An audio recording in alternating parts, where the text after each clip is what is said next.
the 1975 Western film, written, produced, and directed by Richard Brooks, called Bite the Bullet, hit the big screen that year, exposing us to one of the best Westerns that you can see, but most people missed it. The film stars Gene Hackman, Candice Bergen, James Coburn, with Ian Bannon, Jan Michael Vincent, Ben Johnson, and Dabney Coleman with supporting roles. It's based on actual events from the early 20th century. The story concerns a grueling 700-mile cross-country horse race in 1906, with the winner-take-all prize of $2,000, which is $57,000 in today's world. The bulk of the storyline is not the race at all. It's the way this race affects the various participants. Sam Clayton, played by Gene Hackman, is sort of a horse whisperer type. Luke Matthews, played by Coburn, is a gambler, and he's in the race purely for the money. The other contestants seem to be a variety of stereotypes. Carbo is the kid who's not really the cowboy he pretends to be, but he comes of age during the race. This character is played by Jan Michael Vincent. The dying but sympathetic old-timer, played by Ben Johnson, and holy cow, Ben Johnson does once again an amazing portrayal of this character. His dialogue when he's sopping wet and covered up with a blanket takes you back to the memories of the past that he's recalling. His soothing Oklahoma voice just drags you in and makes you part of the film. Very few character actors are able to pull this off like Ben Johnson does. And then there's Jones, played by Candice Bergen. She's the gritty babe that has a past. Her role in the film is a complete highlight. The pleasure of seeing her curvy body packed into those tight jeans with a 6-shooter draped over her hip is pure pleasure. She wears those pants very well. Then there's a competent Mexican with a toothache. There's Sir Harry Norfolk, the sporting Englishman, played by Ian Bannon, along with Jack Parker, the distasteful magistrate, played by Dabney Coleman. And there's a lot of others, too. Character gets established really quickly in the film. Clayton has been hired to deliver a thoroughbred to the train transporting race participants, and he misses the connection while saving a colt.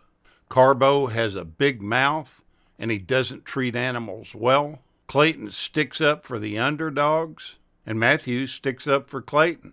Jones makes connections with her former madam and establishes general competence despite her background. The Mexican has a bad toothache, but he can't get it attended to. The wealthy Englishman is a good sport who cares about his horse. The wealthy American, less so. Near the end of the race, it develops that Jones is in the race to help her bank-robbing boyfriend Steve escape from a chain gang.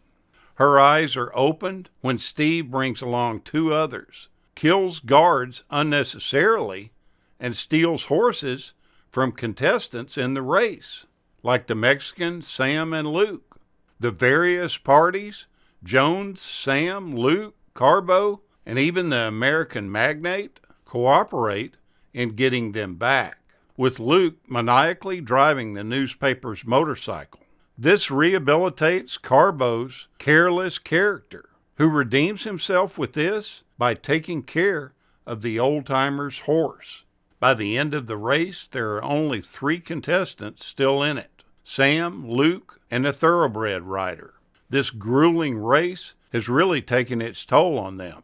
It's not entirely clear what happens to the Mexican and the thoroughbred, and Jones leaves and setting out the escape becomes obvious, although it's clear that she remains good-hearted and didn't intend for the nasty things that Steve did to happen.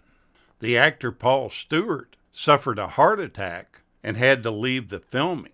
He plays J.B. Parker, and he appears in a handful of the early scenes on or near the train, but he then vanishes from the film entirely. He was replaced by Dabney Coleman as his son, Jack Parker, who literally takes over his role in the plot from that point on.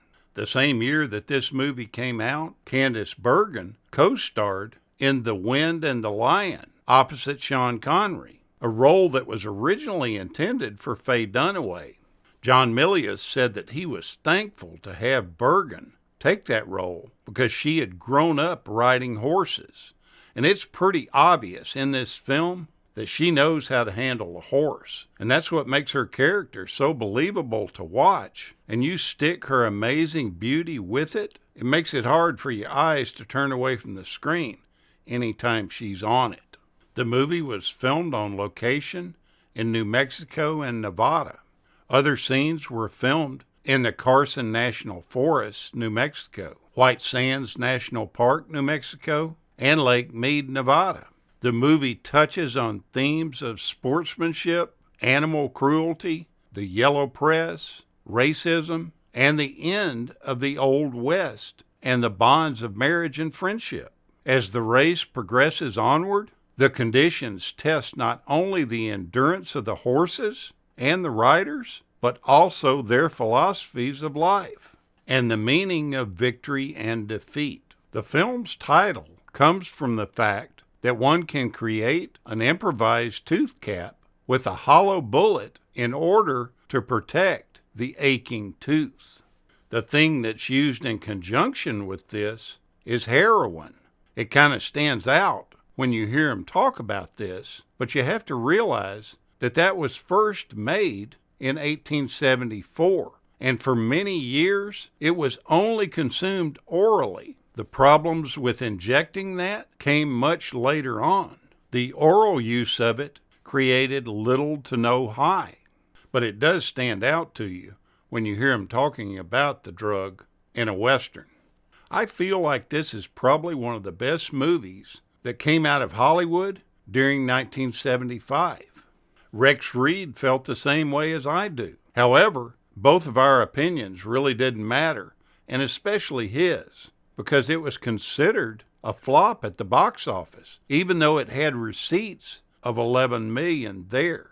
The studio said the film was big and expensive, which is kind of curious because it's reported that it only cost $4 million to make, which is really a small sum considering the unbelievable cast of Oscar winners and Oscar nominees that the movie's loaded with. I guess the studio is expecting it to be a $30 million film.